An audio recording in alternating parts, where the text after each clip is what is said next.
Bad production he got, Boris Gambit he got, on a cyber he won, Spider Cracker he got, feet down below his knees. Num oferecimento exclusivo de Anne Acessórios, aqui na Nereu Ramos, a loja feminina ideal para você, mulher que quer andar bem na moda do eixo Rio-São Paulo. Anne Acessórios, Academia Physio Fitness, aqui também em Fraiburgo, a melhor academia da cidade. Revista L7, que está aqui sempre com a notícia como ela é. Estamos de volta com o podcast Os Donos da Verdade, da Revista L7. E hoje eu tô com um cara aqui que esse sabe falar bem. Eu admiro a oratória desse cara, eu já vi. Aurélio Beal, ele é palestrante, gerente comercial, ex-secretário de administração do município de Fraiburgo, professor universitário e de curso técnico e já foi líder religioso. Aurélio Beal, como é que você tá? Ô, Rodrigão, que prazer estar aqui, né? Obrigado, tenho visto os teus podcasts aqui, muito bacana, muito bacana. Eu acho que não é só uma forma de expressão, mas é uma forma de você se colocar na sociedade. Sim, né? Que o mundo hoje está pedindo isso, né? Que nós sejamos mais inseridos, né? Que nós não deixamos apenas aqueles outros, né? Mas que nós, pessoas do bem e tal, também se inserimos, né? Então é um prazer, é uma alegria estar aqui contigo e tomara que a gente consiga fazer um bate-papo. Vai ser. Relembrando os velhos tempos de loucura. Também? Você não foi? Isso aqui. Já fez programa? Já, inclusive eu tive a honra, o penúltimo jogo do Falcão, como jogador de futebol de salão oficial pela seleção brasileira, foi aqui em Fraiburgo contra a Argentina. Eu narrei o jogo pela Fry Web, nas velhas épocas. Legal. Narrador. E foi bem? Foi legal. Narrou ou comentou? Eu narrei. Eu seria o comentarista, mas o narrador não pôde vir, e aí na última hora, vamos lá e tal. No primeiro momento, assim, a gente fica com aquele... Não é medo, porque a gente não tem medo, mas é aquela insegurança um pouquinho assim de você e tal. Mas aí, de um tempo em diante, aí eu fui elogiado. Até vários jogadores que assistiram, até teve um jogador que ele foi da seleção brasileira também, depois ele entrou em contato elogiando a narração. Ele estava lá, na época, ele estava na Arábia Saudita, ele passou, eu tenho até gravado lá, né, que ele passou o elogio que ele fez, assim, ele disse assim, realmente, cara, tu foi muito bom, vai pra frente aí que tu tem futuro como narrador. E foi de improviso, mano. De improviso, o improviso que é bacana. Você tem esse lado legal de se sair nas situações difíceis. É aprendizado, né? A vida. Eu acho que tem primeiro a questão da vida, né? Mas a vida, ela nos proporciona experiências à medida que você queira ter experiências. Isso se chama formação, educação. É isso que eu falo nas minhas palestras, meus treinamentos, que eu falo com o pessoal da empresa onde eu trabalho, né? Que eu sempre digo assim, aquilo que nos inspira para ser melhor e para fazer melhor é o conhecimento, né? Quando você adquire conhecimento, você tem o poder, né? O poder inclusive de falar, né? De citar. Então é isso que nos dá. E humildade também, né? Olha, com certeza. O conhecimento ele vem com humildade. Ele vem, né? Com certeza. Eu acho que a humildade ela é a base, né?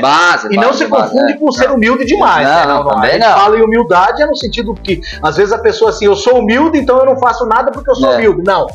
A humildade prega exatamente o contrário, né? Exatamente o contrário. O bonzinho sempre se ferra. Claro, é você ter base de conhecimento, é você entender que não existe só uma. Quer dizer, verdade existe só uma, mas existem vários pontos de vista, né? E são esses pontos de vista que te posicionam. Esse é o ritmo da tua palestra? É o objeto da tua palestra? Fala um pouco das tuas palestras. Não, então, primeiro eu tenho as palestras que eu falo sobre segurança do trabalho, né? Sobre as que eu sou formado também, além de administrador, com algumas pós-graduações. Eu também tenho... Você gosta de estudar? Eu gosto de estudar, cara. Eu sempre fui um didático, eu estudo muito, cara. Eu estudo muito, eu leio muito, eu descubro, eu não me contento em só ver uma coisa, eu gosto de entender o porquê. Eu entendi por que essa torre aqui é torta, eu fui lá buscar, né? E tal, né? Então, quando a gente vê uma coisa, é isso aqui. As minhas palestras, primeiro, na parte das NRs, que são a parte legal, né? Mas eu nunca consigo apenas chegar e falar da parte técnica, né? Eu sempre coloco bastante a questão primeiro de relacionamentos, né? Que eu acredito assim que o mundo, as empresas, a sociedade, as igrejas, os partidos políticos, todo mundo precisa primeiro de um entendimento sobre relacionamento, né? Como se relacionar, né? Então eu boto muito isso. Depois eu também coloco muito nas minhas palestras a questão motivacional, né? A questão motivacional, né? Não aquela coisa de você buscar motivo para você fazer, porque esse é o grande quê da motivação, né? A motivação, ela vem de algo que vem de você, né? Então, de você querer fazer, né? De você querer fazer acontecer, de você querer ser importante, de você querer aprender, de você querer buscar e passar, né? Então, basicamente é isso, né? E eu tenho minhas palestras então, motivacional, eu tenho alguns treinamentos também na área de treinamento na área de vendas, né? De treinar vendedores, né? Eu fui e sou um grande vendedor, né? Eu aprendi, tenho vendedor na área de... Qual que é o segredo do vendedor hoje? Eu vou te contar, eu tenho minha revista e trabalhei por 10 anos escrevendo, com o meu dom é escrever. Mas eu tive que aprender a vender, cara. Eu vi que vendedor não é fácil, não é fácil. O vendedor, na minha opinião, é a confiança. Você tem que conquistar a confiança. E hoje tem essa pós-modernidade que você tem que oferecer algo mais. Algo mais. Primeiro, a venda é uma profissão. Eu sempre fui vendedor, mas eu entrei como vendedor depois de 2008, que eu realmente alguns amigos e até por umas vendas que eu fiz assim inesperadas, ajudei uns colegas vendedores, eles não, Bel, você é um vendedor neutro, é nato, cara, você tem o dom da venda, né? Então a partir dali eu me interessei e eu quis ser vendedor, então eu trabalhei 6 anos praticamente como representante comercial na venda, né? Como vendedor mesmo. Depois eu fui gerente comercial de uma grande empresa a nível nacional, foi uma oportunidade maravilhosa que eu tive de viajar por esse Brasil aí, de conhecer muitos lugares, muitas pessoas, então estive lá dentro do Rio de Janeiro, nas favelas lá dentro do Rio de Janeiro, lá na Bahia, Salvador, dentro Minas Gerais, Bahia, Sergipe, Espírito Santo, uma boa parte do Nordeste, né? Então, deu essa oportunidade. Mas, tipo assim, vendedor, o que eu entendo que seja, o que é a palavra vender? Primeiro, exatamente isso que tu falou, confiança, né? Confiança. Segundo, você entender o que teu cliente quer, né? Você entender o que o teu cliente quer. Não só o que ele quer, mas o que ele precisa, porque às vezes nem sempre o que ele quer é o que ele precisa. Às vezes ele precisa de algo maior, às vezes de algo menor. E é nesse meio que o bom vendedor entra, de entender aquilo que ele precisa. Que às vezes o cliente chega e ele quer quer comprar um carro, quer comprar um Cruze, né? Nem sei se tem Cruze novo, né? Sei lá, vamos lá, um Cruze, E o Cruze vale 150 mil, mas ele tem 60 mil para gastar, mas ele quer comprar um Cruze. Então o bom vendedor vai chegar para ele, vai dizer assim, viu, o Cruze eu não tenho um Cruze novo aqui, mas eu tenho um Cruze mais velho aqui, eu tenho um Onix, eu tenho um outro carro aqui. E vai apresentando. E aí vai, então, e aí você usar toda a técnica, eu não falo técnica, né? Eu falo o poderio que você tem como vendedor de influenciar pessoas, né? Então, o não você já tem, né? O não você já tem, né? Você já tem. Ou às vezes você tem um sim muito estrondoso e esse sim pode te levar à derrocada. Então você tem que equilibrar e o bom vendedor sabe disso, né? O bom vendedor sabe se posicionar, né? Não vender apenas o que o cliente quer, mas muito mais aquilo que ele realmente necessita. Quando o vendedor atende a necessidade do cliente, aí ele passa a ser top, né? Aí ele passa a ser respeitado. Aí o cliente vai indicar ele, e o cliente vai gostar dele, vai se apaixonar por ele, né? Você vai vender a tua revista, tu vai lá a tua revista, que é excelente, né? Tu vende pro cara, o cara compra a tua revista, ele gosta da tua revista, ele vai te respeitar sempre, né? Porque você vendeu algo legal pra ele. Legal pra ele. Você honrou com o teu compromisso. Isso, exatamente. E hoje eu vejo que tem um déficit muito grande de vendedor, né? Tanto no comércio, as pessoas não têm muito. Vão por salário e às vezes não né? Rodrigo, até um exemplo assim, se cabe falar isso, né? O pessoal, às vezes eu vejo nas redes sociais, eu interajo muito nas redes sociais. Eu percebo. Você percebe aí que eu tô sempre ali, né? E às vezes eu vejo o pessoal falando, né, reclamando que você vai aqui em Fraiburgo, o atendimento é péssimo, mas daí tu vai lá em Videira também Não é que o atendimento seja péssimo, não é que seja, é que falta um pouquinho, primeiro, a divisão do dono, eu acho que o dono, isso eu sempre coloco nas minhas, eu falo assim, o dono, ele tem que ter o primeiro quesito de um empreendedor comercial é ser vendedor. Eu sempre digo assim, tu vai montar um negócio, tu pode ter o melhor preço, a melhor localização, a loja mais linda do mundo. Se você não tem força de venda, não adianta. Tu não vai conseguir. Vai se ferrar. Se tu tem força de venda, qualquer um depósitozinho meio male-male, como dizem, faz sucesso, cara. Então é a força de venda. Então, a primeira coisa que tem que ter, o proprietário, o dono da loja, gerente da loja, tem que mostrar para os funcionários que o cliente, todo cliente, o pequenininho que eu digo no sentido de que compra menos, até aquele que compra mais, eles são extremamente importantes. E quando eles entram no seu estabelecimento, é como se fosse o primeiro amor da vida dele. Eu vi um negócio na internet também do dono do Walmart comentando justamente que dos lugares que ele vai, ele é mal atendido, ele fica quieto, ele espera, ele vai, mas não volta mais. Não volta mais, eu sou assim também, Rodrigo. Rodrigo, eu tenho locais assim que às vezes eu sei, às vezes até minha esposa fala, eu vi a propaganda e lá tá mais barato. Eu não consigo ir lá, cara. Eu não consigo mais. Porque atendimento é tudo, cara. É tipo assim, você tem que amar o teu cliente. É literalmente isso, Rodrigo. Você tem que amar o seu cliente. Não é você fazer um esforço para atender ele, porque ele percebe. Você percebe quando você chega num estabelecimento, numa loja de roupa, numa loja de calçado, numa loja de carro, qualquer estabelecimento que tu chega para comprar, tu percebe quando a pessoa tá fingindo que gosta de ti. Agora, quando ela te ama de verdade, quando ela sente, cara, isso é... Agora, nas minhas vendas, eu percebi uma coisa também. Duas coisas. Primeiro, quando eu levava o não, eu saía, me dava um baque, mas eu dizia, não vou demonstrar, vou ser feliz. Cara, valeu, obrigado. Quem voltava dali 1, 2 vezes, vendia o anúncio. Sim. E outra, tratam mal os vendedores. Esses empresários muitas vezes tratam mal. E o vendedor é o segredo da tua empresa. Eu falei, se eu tivesse uma rede de supermercados, eu ia dar o maior carinho. Vendedor, tem comida aqui, tem um sofá pra você descansar, tem uma bebida. E o vendedor é que vai trazer pro teu dinheiro, vai vender a coisa barata para você repensar. É a essência, é o que eu falo. Eu tenho uma história de trabalho, né? De trabalho, hoje vou fazer 60 anos e com 13 anos eu já tive meu primeiro emprego com carteira registrada como cobrador de ônibus da Reunidas. E se tu for lá, agora a Reunidas mudou bastante, né? Mas eu já tive a oportunidade de conversar com antigos donos da Reunidas e eles lembram de mim. Eu trabalhei 9 meses. Eles lembram do Bealzinho, que era cobrador de ônibus, que eu fui um diferencial de como eu tratava as pessoas dentro do ônibus. Eu falava, eu conversava, eu ajudava a embarcar no ônibus. Se a pessoa tinha dúvida, eu estava à disposição, eu ficava circulando, conversando, tipo assim. É aquela história. Hoje eu entendo o que eu fazia. Eu amava o meu trabalho e eu amava as pessoas que vinham para mim, que entravam no ônibus, para mim eram todos importantes. E eu queria que eles gostassem de mim também, então eu fazia o melhor, como eu faço hoje, nas empresas que eu trabalho. Mas essa nova geração, cara, como é que você tá vendo essa publicidade nova? Eles são soberbos? Eles são falta de, como é que é na questão do trabalho, eles já querem se mandar, como é que você está vendo essa geração aí? Rodrigo, o mundo ele passa por constantes mutações, né? Isso é histórico, né? Desde que o mundo começou a se relacionar como sociedade, né? Esta sociedade sempre teve períodos, né? Períodos diferenciados, teve períodos onde a cultura era extrema, onde você tinha valor se você lesse, se você falasse direito, né? Se você corretamente, né? Teve tempos em que você só tinha valor se você trabalhasse, se tu levantasse cedo e fosse trabalhar, se você estudasse e tal, né?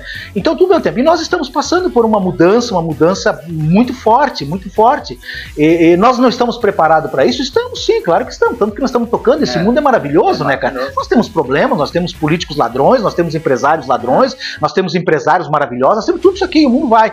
Agora, falando da juventude, eu vejo assim, é uma fase de adaptação também, né? Então, primeiro veio a questão da comunicação, né? Comunicação, que é o que faz realmente a gente ser capaz de evoluir também, né? A comunicação, né? Então, a comunicação hoje está baseada no quê? Isso aqui, né? Isso aqui, no celular, né?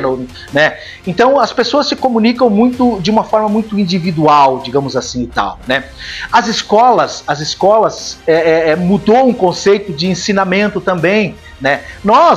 Eu tive o privilégio de me ajoelhar em grão de milho e levar cascudo do Padre Biagio Simonetti, como a maioria aqui de Fraiburgo, da nossa geração aqui, passou por isso também, né? Era difícil, tinha problemas, né? Tinha problemas, tinha coisas erradas, mas então a gente se obrigava a achar o nosso espaço, né? Essa juventude de hoje, eu sempre cito um exemplo até nas minhas palestras, que um dia quando eu estava lecionando, antes de eu lecionava, então eu não deixava a turma colar, o pessoal colar. Mas antes da prova eu dava um tempinho assim para eles aprenderem. Eu fazia um questionamento, conversava com eles. E eu fiz um desafio para eles, falando de educação, eu fiz um desafio para eles. Se alguém aqui entre vocês, nós éramos 26 alunos, se entre vocês, aquele que vir aqui na frente e me declamar a tabuada de 3, eu não vou nem pedir a de 7, a de 3, eu dou 10. na prova. Sabe quantos que foram na frente dizer a tabuada? Nenhum. Sério? Nenhum. Aí me pergunta assim, tá, mas cara, você precisa saber a tabuada de cor? Você precisa saber a tabuada de cor? Não. Mas você precisa raciocinar naquilo que é básico, aquilo que é essencial. Toda a matemática, ela advém de uma tabuada. Toda a matemática. Para onde você quer ir, ela vem de uma tabuada, né? De uma tabuada. Então, se não tem esses princípios básicos de formação, falta muita coisa. Então, falta iniciativa para o trabalho. Hoje nós temos uma dificuldade terrível. Eu vejo assim, essa juventude chega no trabalho, eles não têm iniciativas.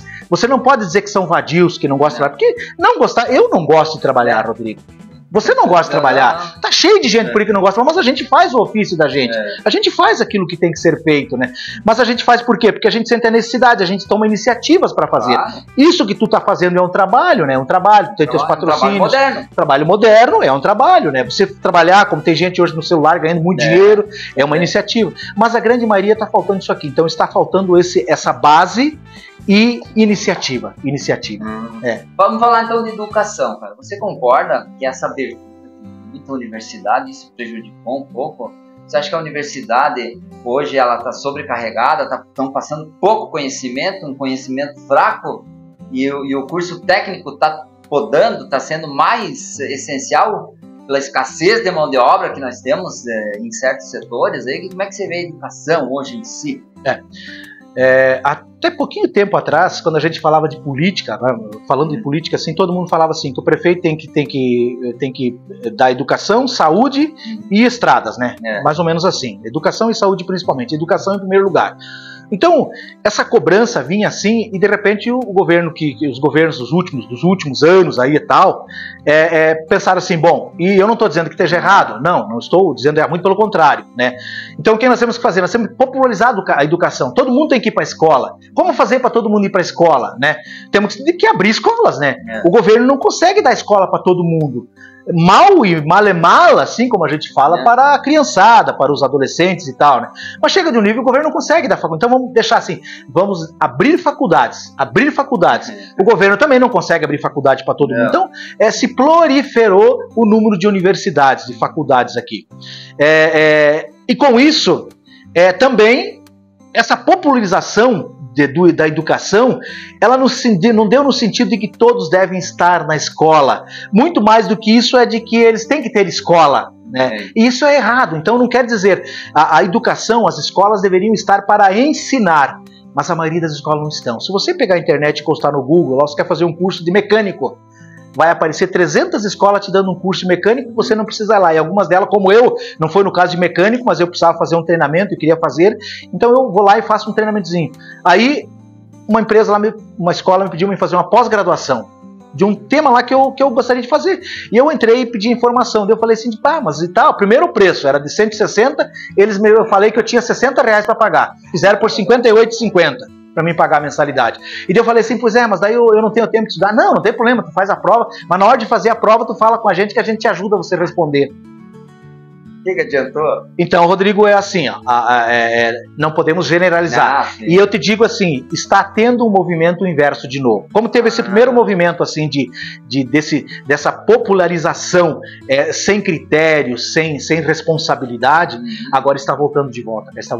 A gente percebe assim que as pessoas estão começando a se conscientizar, isso é muito bom, né? Os trabalhadores estão começando, os alunos estão percebendo assim que de repente eles chegam no lugar, eles vão fazer uma entrevista de trabalho, e a menina do recurso humanos, a pessoa do recurso humano, se for uma pessoa bem formada, capacitada, ela também vai puxar isso aqui, eles não vão saber responder, eles perdem emprego, às vezes por causa de uma resposta básica que não sabe. Então, eu vi que eu ando muito conversando com muita gente e eu percebo hoje que falta muita mão de obra na questão de oficina, serviço bruto, está dando muito dinheiro, mas os mais antigos estão chegando na aposentadoria e não estão repondo, porque o povo não está interessado nessas áreas, de fazer força, de trabalhar Você percebe isso também? Também, o movimento normal, né? O movimento normal, tanto que hoje você vê o seguinte, falando em oficina mecânica, né? Esse dia um amigo meu me contando, tava lá em casa e me contando assim, Durali, eu encontrei, eu tava indo na rua ali perto da Vila Salete e vi um rapaz, mas pura graxa, tinha graxa no nariz, graxa nas orelhas, assim, eu acho que ele tava dentro do motor do carro, né, cara? Eu disse assim, eu já falei até quem é a pessoa, né? Não sei se era, mas não vou falar, citar o nome aqui, porque acho que todo mundo já sabe quando ele vai falar assim, né? É uma boa pessoa, mas é tipo assim. Então hoje até as próprias oficinas mecânicas, elas estão não é qualificar, né, mas é se posicionando, né? Então hoje você chega numa oficina mecânica, você não vê gente engraxada, né? Você vê mecânico vestido de branco, né? Então tá partindo para isso, né? Você vê garis na rua, até teve um exemplo assim, tinha um rapaz aqui em Freiburg que eu conhecia, eu não lembro o nome dele, é um moreninho, assim, um rapaz assim, gente fina pra caramba, né? E eu via ele assim, trabalhando com entusiasmo, tá? Juntando o saquinho de lixo e jogando dentro do caminhão, e um dia passando na frente da minha casa, eu tava cortando a grama, e aí ele passou lá, eu conversei com ele, eu pedi a minha esposa, e ela tinha feito um suco lá, e eu servi um suco pra ele, a gente começou a conversar, e eu falei, tipo, cara, eu percebo assim que tu tem um entusiasmo pra trabalhar, e disse assim, cara, eu adoro fazer isso, eu faço assim, pra mim é uma alegria estar trabalhando aqui. Aí ele me contou, eu saí, fui trabalhar numa empresa, num frigorífico, eu aguentei 2 meses trabalhando lá dentro, porque a minha família falou, você sofre demais, você tá sempre sujo, suado, vai lá, eu fui lá, eu aguentei 2 meses, eu voltei de volta, né? Então, quer dizer, isso parte assim, primeiro, no pressuposto de que as empresas precisam cada vez melhorar mais, buscar tecnologias, né, para que os funcionários cada vez estejam numa condição melhor. E segundo, tem que dar condições também, né? Porque não é que as pessoas não queiram trabalhar no pomar, né? Nós temos aqui em Freiburg um exemplo. Você dizer assim, as pessoas não querem trabalhar no pomar, não. Tem muita gente que quer trabalhar no pomar. Tem gente gurizada, eu conversei esse dia com um guri que eu falo, um rapaz de 20 e poucos anos, ele trabalha no pomar. E eu falei, viu, você não gostaria? Não, eu quero trabalhar no pomar. Eu gosto de trabalhar lá, eu quero trabalhar lá. Então, eu quero dizer assim, talvez falte um pouquinho, mas isso tudo vai se ajustando, as pessoas chamarem para Me conta uma coisa, como é que foi a tua experiência no serviço público? Você foi secretário? Você foi secretário do IVO? Fui secretário do prefeito Ivo Diazolo, Desenvolvimento Econômico e Desenvolvimento Econômico e Turismo, né? Freiburg tem uma carência de empresas, né? Fala um pouquinho, por que se fez naquela época, o que você pensa que todo mundo se queixa na rua aí que tá feia a coisa? É só Freiburg ou não? Não, aqueles que pensam como Freiburg, tá sim. Aqueles que não, tem diferente. Tipo, quando eu fui secretário, Videira estava numa fase assim difícil. Videira não tinha empresa também, eu conversava lá, o pessoal não vinha empresa. É difícil trazer, né? É difícil trazer. Mas tipo assim, o que falta mesmo não é só o pensamento, que dizer assim que o nosso prefeito, que os prefeitos que passaram aqui não têm intuição, não querem trazer empresa. Só que o que falta é atitude, é trabalho, né? É trabalho mesmo. E quando eu estive lá como secretário, eu trabalhava. Eu ouvia falar, eu estava num barzinho jantando alguma coisa, tomando um guaraná, alguma coisa, eu escutava alguém falando que tinha uma empresa, eu ia atrás. Eu ligava, eu sabia que tinha, que alguma empresa estava interessada em algum lugar, eu ia atrás, eu corria atrás, eu vinha. Algum empresário vinha, como teve algumas empresas que vieram para cá, eles vieram para cá, alguém dizia, vai lá na prefeitura e fala com o Beal, eles vinham e eu dava todo o atendimento para eles, eu fazia o esforço possível, eu dizia sempre assim, eu falava assim na prefeitura, nós vamos atrás de 100 empresas, dessas 100 talvez uma venha, talvez nenhuma venha, mas dessas 100, algumas vão falar para os outros que eles foram bem atendidos e que eles viram que Freiburg é potencial, que pode vir, e aí começa a criar essa cultura. E Freiburg, infelizmente, eu fiquei 1 ano e 5 meses como secretário, e eu lembro até hoje essa palavra, eu já falei isso pro Ivo, que eu saí, ele falou assim, você tá saindo porque você trabalha, né? Foi exatamente isso. Você está saindo daqui porque você trabalha, e tem gente que não gosta que você esteja trabalhando. Então, isso aqui. Então, infelizmente, o que falta é isso aqui. É menos papelzinho, é menos e-mailzinho, é menos ir para o trabalho, ir buscar, se apresentar, receber, né? Mostrar que está aberto para receber, né? Então, valorizar os pequenos daqui, né? Conversar, mostrar para eles que às vezes chegava, eu lembro, uma vez chegou um senhor aqui que ele queria montar uma empresa. Aí ele queria que a prefeitura ajudasse ele a construir o barracão e tal, né? Aí eu conversei com ele e tal, eu falei pra ele, fiz a viabilidade da empresa, falei assim, não, se tu fazer, tu não vai, essa tua empresa desse jeito tu não quer, tu não vai conseguir. Então, o que não adianta, ele queria o terreno, né? Ele queria o terreno, na verdade. Não adianta eu dar um terreno pra ti, porque depois eu vou ter que tirar de volta, porque você não vai, você tem dinheiro pra construir um barracão em cima.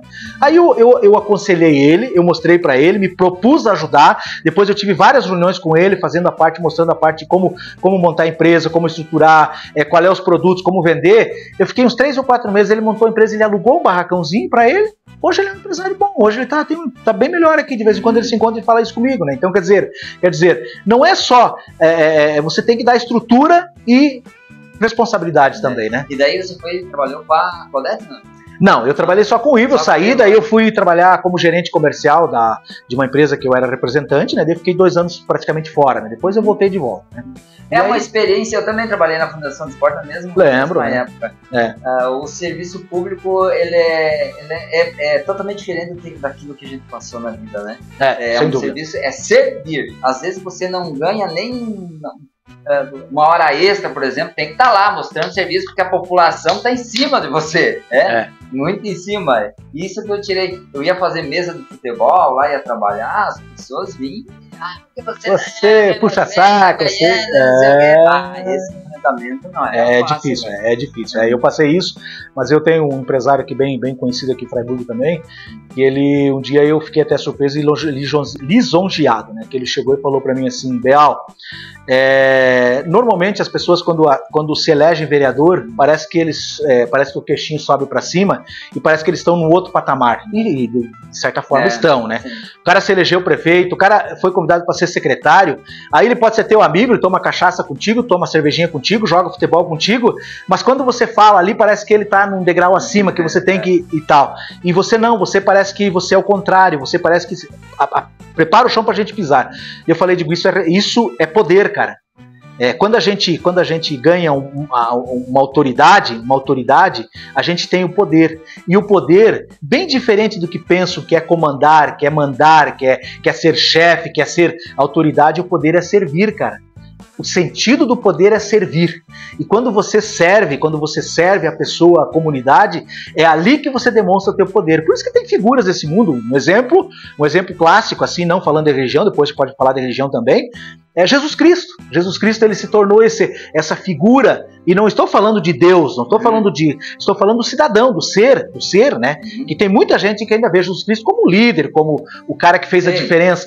O que ele foi? Ele tinha poder, ele podia secar um rio, ele podia, como ele fez, ele podia mandar o vento parar, ele podia ressuscitar, como ressuscitou Lázaro, mas ele tinha algo de extraordinário, que ele entendia assim, que o poder dele não estava em comandar, mas estava em servir. Servir. E ele é reconhecido como grande líder, como grande comandante, não porque ele mandava, mas porque ele servia. Isso aí. Vamos continuar na política. Cara, eu vejo que você é um cara muito ativo nas redes sociais. Um cara de posicionamento firme. Direita. Sempre fui assim. Sempre de direita. Como que você está vendo aí agora essa questão aí do Lula, desses 2 anos de governo?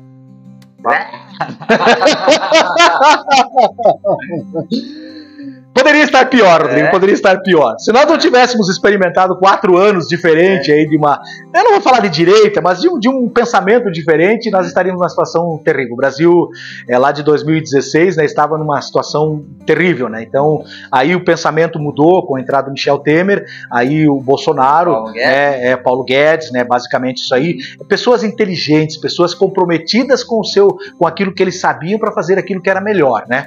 Então agora voltou, é uma coisa, né? Primeira coisa, um dia até um amigo meu me cobrou, né? Pô, cara, você foi filiado no PT? Eu fui realmente em 2004, fui até candidato a vereador pelo PT, mas tipo assim, não fiz campanha porque eu descobri lá dentro o quanto o negócio é complicado lá, né? Então, e nesse primeiro tempo a gente tinha, como muitos amigos que eu tenho por aí, que realmente quando começou a história lá, vamos mudar, vamos eleger um povo assim, porque a ideologia era maravilhosa, né? Era um negócio assim de transformar má, não tinha corrupção, todo mundo ia ter vez, né? Todo mundo, os pobres iam ter oportunidades, iam ganhar dinheiro e tal, todo mundo, tudo era visto assim, eu via isso aí, né? Mas de repente eu estando lá, eu comecei a perceber, cara, antes assim de estourar os esquemas do Lula, eu comecei a perceber e eu falei assim, gente, isso é a podridão do mundo, isso é a podridão do mundo, e esse é o conceito que eu tenho hoje, né? Então, eu não estou dizendo que toda a esquerda é a podridão, e não estou dizendo que todos que fazem parte da esquerda, mas quem está no comando lá em cima, isso eu não tenho medo de dizer. Eu falo assim das pessoas aqui, que nem aqui de Freiburgo, né? O pessoal aqui que gosta do coisa e tal, eu respeito. Porque tem muita gente humilde. Que claro! Que gente e não é só gente humilde, tem empresários aí que são, também, cara. São pessoas que talvez não estejam tendo a percepção. A percepção, exatamente. O cara que tá lá não é o cara ideal. Não é o cara. Porque não é só a ideologia socialista e comunista, ela é uma coisa interessante. Ela prega que é todo mundo em grau de igualdade. Isso não, eu discordo plenamente disso, cara. Não existe possibilidade de igualdade. Existe a necessidade do respeito, Não vai deixar de existir pobre, não vai deixar de existir pessoas que não têm oportunidades, não vai deixar de existir pessoas que estão extremamente ricas. Isso é mundo e sempre foi respeitado. Inclusive esse cara que eu falei antes, ele respeitava isso. O próprio Jesus Cristo, que é o maior símbolo de amor e de coisa, ele respeitava isso, cara. Ele não dizia assim que o escravo tinha que deixar de ser escravo. Ele dizia que o escravo tinha que fazer o melhor dele como escravo para que ele pudesse mudar de vida, dele como ser humano.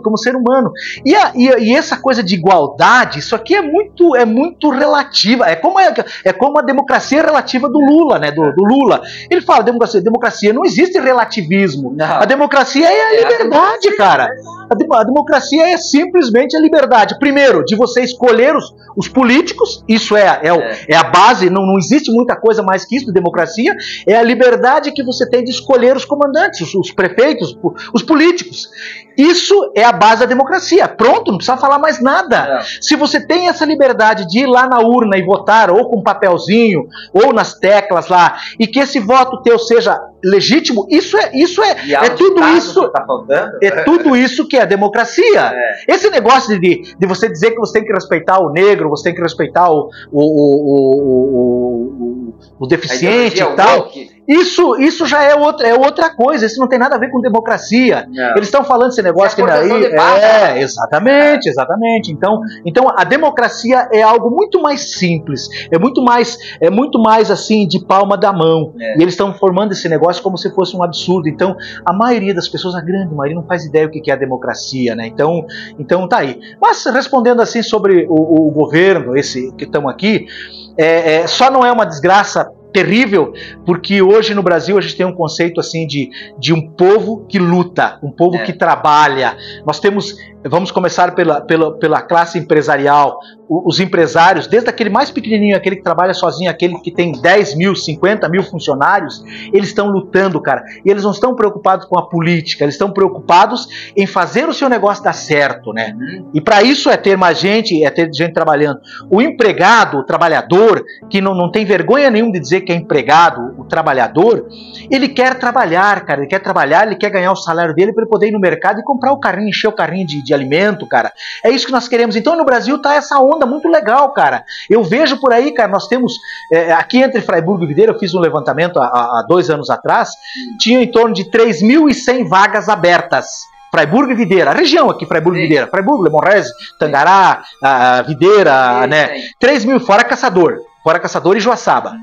Tangará já pertence para Joaçaba. Então, 3.100 vagas é um número mais ou menos muito próximo da realidade. Do outro lado, nós temos nessa mesma região em torno de 4.200 pessoas desempregadas. Aí vem o conceito, mas e como que pode isso, cara? O que acontece? Daí tem N fatores, né? Então a política, eu digo que é ruim essa política porque ela é trágica, porque ela não está preocupada assim em dar condições para as empresas produzirem e darem, e crescerem, e os trabalhadores irem em busca de trabalho. Não, é tipo assim, é como se fosse aquilo que tu falou, a ideologia, são conversas fiadas para que as pessoas pensem que a vida é mais fácil do que ela é. Assim, ele pensa assim, né?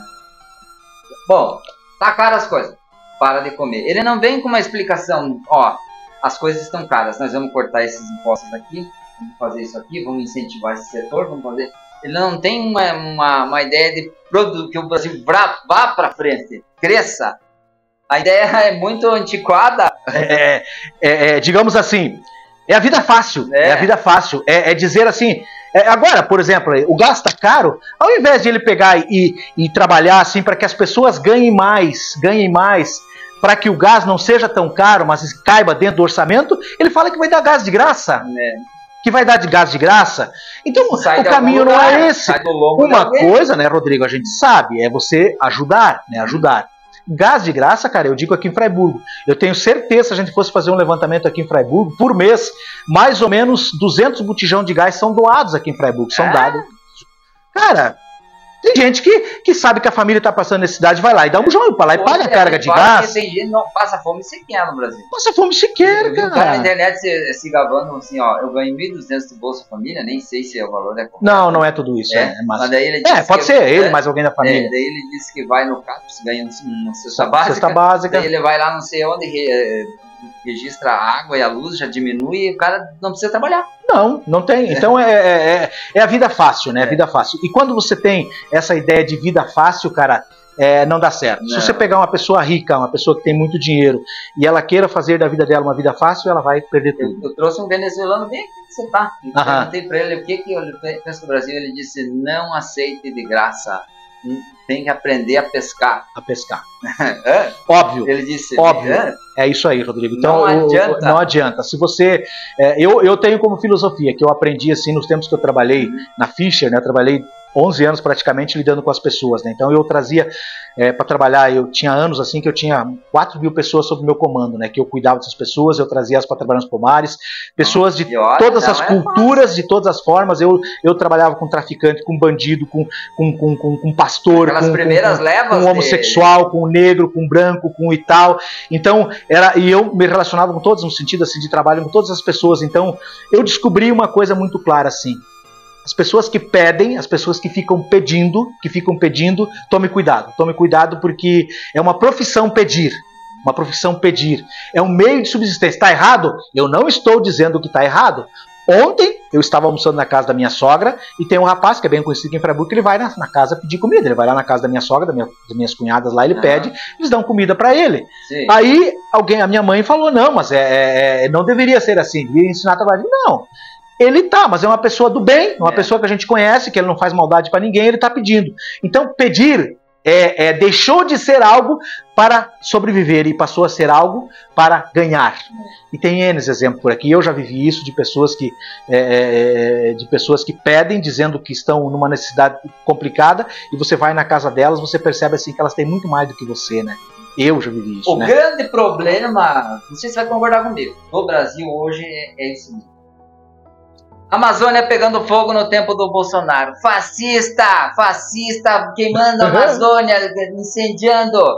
Amazônia pegando fogo no Lula. Não tem nada. 47% a mais. Não, 67% a mais de incêndio. Não, nem toda a imprensa. Aí é um lixo. Esse negócio que esses artistinhas fazem, esse pessoal faz, é uma vergonha de se calar enquanto o Brasil enfrenta problemas gravíssimos aos quais nós estamos enfrentando. Se fosse no tempo do Bolsonaro, era pau. Como é agora, é silêncio. Rodrigo, de novo entra aquela questão de conceitos, né? Então, tipo assim, tem empresas que pagam um bom salário para os funcionários, vejam bem assim, dão um bom salário para os funcionários, mas não cobram a retribuição, e essas empresas passam dificuldade, né? Tem empresas que pagam pouco salário, que acham que pagar pouco para os funcionários é a sobrevivência delas, aí o funcionário não produz o que ela tem também. Então, o que acontece? O governo, ele tem o tripé assim, né? Saúde, educação e segurança, né? Saúde, educação e segurança, né? É o tripé dos governos. Tudo que eles arrecadam seriam basicamente para isso, dar saúde para as pessoas, e saúde engloba atendimento hospitalar, engloba toda a questão da saúde propriamente dita. E segundo, e dentro da saúde também é dar condições de não ter esgoto a céu aberto, dar estradas de qualidade para que não tenha tanto acidente, né? Para que se preserve. Educação é a formação, né? E formação não é só dar diplomas, é só fazer com que as pessoas tenham diploma, mas que as pessoas sintam a necessidade de produzir. Isso é educação. Formação é isso, cara. Você não consegue ver uma pessoa que tenha formação, que lê, que se informa, que ela não tem a necessidade de produzir, cara. E quando ela tem isso aqui, ela produz. Ela produz porque ela tem formação. Então é isso, é educação. E terceiro, nós falamos ali, saúde, educação e segurança, né? Segurança, né? É a gente poder andar na rua.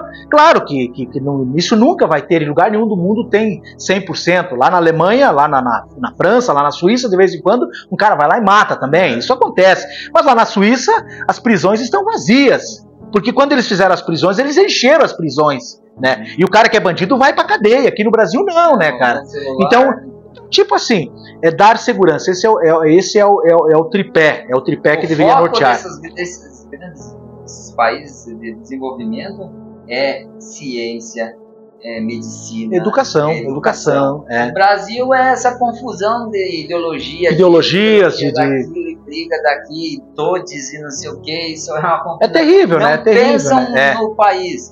Aí a gente volta assim a questão que você levantou, né? Dos artistas aqui, da Lei Rouanet. A Lei Rouanet. Falando em Lei Rouanet, Rodrigo, eu tinha até pouco tempo lá em casa, mas quando eu fui ver eu tinha um telegrama. Quando entrou a primeira, foi lá no governo do João Batista Figueiredo, o ministro da Cultura era Aníbal Teixeira na época, e foi lançado o projeto de incentivo à cultura no Brasil. Incentivo à cultura, que visava o quê? Primeiro, tinha um nível que era para profissionais, né? Profissionais que faziam arte, né? Faziam teatro, faziam músicas e tal, e tinha um nível amador, que eram os teatros amadores e tal. E nós aqui nessa época, eu participava dos grupos de jovens e a gente tinha uma força muito grande no teatro, né? Teatro amador aqui e tal. E eu fui junto com o falecido, né, em memória, o Paulo Zagonel. A gente fazia teatro, a gente era muito famoso na região fazer teatro, né? E eu fui em Chapecó fazer um curso de teatro, uma oficina de teatro lá. E lá nessa oficina tinha grupos, os únicos amadorzinhos que tinha lá era eu e ele, o restante era os grupos fortes de Florianópolis, de Concórdia, na época tinha uns grupos muito fortes, em Joaçaba, o grupo Tejo de Joaçaba era fortíssimo, era um grupo teatral forte, de Chapecó e tal, né? Tinha até na época o professor Vitor, que ele deu aula aqui na antiga UNC aqui, né? Então eu fui nessa oficina lá. E lá eu vi o pessoal debatendo, né? Debatendo sobre esse projeto e que eles não estavam conseguindo, que já tinha um grupo lá de Blumenau, se não me engano, o rapaz já tinha mandado 3 vezes o projeto e voltava e tal. Aí eu conversei e pesquisei como que fazia esse projeto. Eu vim de lá, na época, o Sebastião Andrade Santos era o prefeito aqui em Freiburgo, o Rui Botagelo era o secretário de Educação. Fui lá, Rui, como é que a gente faz isso aqui? O Rui tem esse aqui, pegou lá mais ou menos por aqui. Eu cheguei em casa com a máquina de escrever, da datilografia, e fiz o projeto e levei lá. O Rui pegou e botaram no envelope, o Rui lá, pessoal da Secretaria de Educação da época, pegou e mandou esse projeto, o ano de 1986, né, se não me engano. Pegou esse projeto e mandou para Brasília. 15 dias eu cheguei em casa, 20 dias depois cheguei em casa, a minha mãe estava toda nervosa em casa, porque tinha chegado um telegrama de Brasília para mim. Telegrama do ministro da Cultura da época, Aníbal Teixeira, parabenizando que o primeiro projeto do Brasil aprovado foi do Aurélio Luiz Bela. O primeiro recurso enviado para o Brasil era do meu projeto. Veio aqui, na época, 25 bilhões. O telegrama sumiu, né? Porque ele apaga, né, cara? Eu perdi na época. A gente não tirava foto lá, né, cara? Eu perdi. Mas então foi o primeiro projeto que veio na época, 25 milhões, né? Que não, como se fosse talvez 25 mil, sei lá quanto que era, que representava, né? Primeiro projeto. E o meu projeto, daquele jeitinho que eu fiz, datilografado, e tinha que ser, porque não tinha computador na época, né? Ele serviu de base para os outros. Na época eu fiquei muito... eu tive muitas homenagens assim e tal, uma delas o Teatro SIC de Florianópolis me encaminhou, na época eu ganhei lá, eu podia a cada 2 meses eu tinha 1 hora de apresentação dentro do SIC para ir lá. Tem teatro em Freiburgo hoje? Não. Acho que deve ter na fundação, talvez, não sei, né? Mas eu tenho vontade de voltar, né? Eu tenho algumas peças que eu escrevi, que eu apresentei, sim. Eu peço assim, eu fiz muito teatro. Eu fui, quando eu tinha 16 para 17 anos, o pessoal da Globo vieram me buscar, vieram aqui pra mim ir pra lá, né? Mas aí, como eu tinha compromisso de cuidar da minha mãe, eu não fui. Mas eu fui autoridade. Você tem? É fácil contracenar, encenar? Se você tem talento, né? Tem talento, você vai. Tipo assim, tem muita gente. Tu vai ver, com certeza alguém vai falar assim, que já assistiu o teatro meu aqui. Tem muita gente aqui que assistiu. Normalmente, quando eu fazia teatro, a última que eu fiz foi uma peça que eu escrevi, Administração, a Divina Comédia. É uma peça assim fantástica. Eu apresentei o pessoal de Florianópolis, eles estavam aqui fazendo um trabalho aqui, nós apresentamos a peça, eles ficaram apaixonados. Só que daí a diretora do teatro me boicotou. E eu também não, naquele tempo eu também não tinha muita intenção de sair daqui e fazer, né? Mas eu tenho essa peça, é uma peça maravilhosa. Vamos lá, né? Me conta uma coisa, o que você está vendo a eleição do ano que vem? Como é que vai se desenrolar? Bolsonaro vai preso? Lula vai estar forte? Vai conseguir? Com 80 anos, quase deve ter já? 79 anos, né? Como você vê o pleito do ano que vem? Rodrigo, eu fico assim, eu fico bastante apreensivo, assim, e eu confesso assim, eu confesso assim, cara, que eu não sei, porque hoje o Brasil, você sabe, isso eu falo publicamente, eu não tenho medo de falar isso, todo mundo sabe disso, que o Lula, ele não foi candidato pela vontade, claro, pela vontade dele, mas tipo assim, foi o sistema, né? Você sabe que existe um sistema que está por trás de esquerda ou de direita, né? Que são pessoas que a gente não sabe, eu sei muitos assim e tal, né? Mas tem por lá. Então o sistema que vai decidir o que vai ser, né, cara? Se o sistema entender assim que o Lula está sendo prejudicial, eu acho que eles estão vendo isso, que o Lula está sendo que já não é mais aquele e que se o Lula continuar vai ter problema, inclusive para eles vão dar um jeitinho assim de tal e liberar o Bolsonaro e de repente até deixar o Bolsonaro a ser. Eu vi um movimento que o Bolsonaro fez outro dia, no primeiro momento assim, eu como se eu fosse aquele cara, eu não sou de direita e eu não sou de esquerda, eu sou da realidade, eu sou da responsabilidade e do respeito, né? Então na direita a gente vê muito mais isso. Mas outro dia atrás, nas eleições ali para presidente da Câmara e do Senado, teoricamente, na visão assim de todos, da maioria dos direitistas, assim, dizendo, não, nós temos que esculachar, nós temos que botar o nosso candidato e eleger lá dentro. O Bolsonaro teve uma atitude que é realmente de um estadista, de um cara assim que realmente ele quer se posicionar para ele fazer diferente do que ele fez na primeira eleição, que ele foi contra o sistema. Eu acho que ele não vai estar abraçado com o sistema, mas ele vai dar possibilidade de ele poder governar de uma certa forma com o sistema, não massacrando ele, não tirando ele como tiraram dessa outra vez. Então, se isso for, se o sistema estar entendido de que precisa o Bolsonaro entrar e que ele é a pessoa da vez, e ele fora isso aqui, então eles vão deixar ele ser. Aberto aí, né? Eles vão deixar, e se eles deixarem ele vai ser presidente. E te digo assim, ó, o Bolsonaro, se ele voltar a ser presidente, se ele montar aquela equipe, tipo a equipe ministerial que ele tinha, o Brasil vai ser um negócio. O Pablo Marçal, cara, o que você achou? Você acompanhou aí? Sim, eu acompanhei o Pablo Marçal, eu já assisti palestras dele e tal, né? Então, como palestrante, função também, já assisti algumas palestras dele. Ele é um cara, assim, que ele tem um potencial estratosférico, assim, de comunicação, de se comunicar e de convencer as pessoas, né? Isso é muito bacana. Ele ganhou muito dinheiro, ele tem muita grana, ele ganhou muito, ele era um cara pobre como nós, assim, no sentido, né? E hoje ele é um cara multimilionário, se você precisasse de 9 milhões, você pedir para ele, vai te mandar 9 milhões, liga para ele, fala com ele que ele te manda, ele tem, não vai fazer falta para ele. Essa soberba um pouquinho subiu na ideia dele, principalmente quando aquele trabalho maravilhoso que ele fez no Rio Grande do Sul, né? Que ele foi um dos caras que mais investiu ali, né?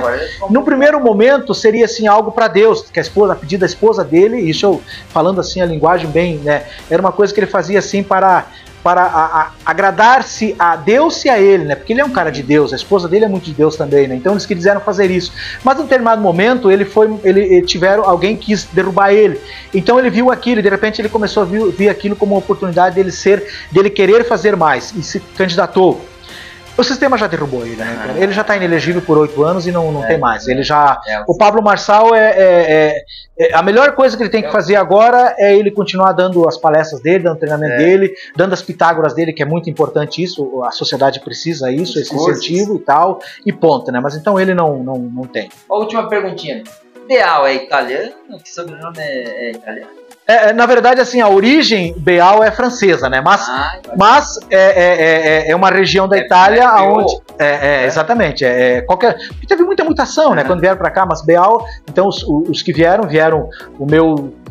um grau a mais que tataravô, foram 3 irmãos Beal que vieram da Itália. Então, é originário da Itália. Sim. Então, subentende-se que Beal é italiano. Então, a configuração, daí os franceses vieram para aquela região da Itália, que possivelmente não era Beal, era qualquer outra coisa assim, daí ficou como Beal, ou talvez na vinda para cá e tal. Então, mas o meu pai era bisneto de italiano, né? De italiano mesmo, que veio da Itália e tal, né? Então, a origem é italiana mesmo. Eu falei hoje aqui com Aurélio, né? Muitos confundem com Aurélio. Aurélio, né? Aurélio Beal, um cara 100%, um cara dinâmico, um cara pra frente, um cara que tem visão e quer ver esse Brasil melhor, essa Fraiburgo querida melhor. Tive um prazer de conversar com você, Aurélio. Considerações finais aí, um abraço pro nosso povo. Grande Rodrigo, obrigado pela oportunidade, né? Eu acho que esses momentos assim que você está dando, que passou para mim, com certeza, e muitos outros que eu assisti outro dia ao teu trabalho com o Jonathan, né? O pastor Jonathan. Tem uma mente assim, um negócio. É um cara fantástico também, fantástico, né? Um cara maravilhoso, assim, né? Que eu já aprendi muito com ele também, né? Então, tipo assim, esses momentos aqui são bacana, cara, de expor as ideias, né?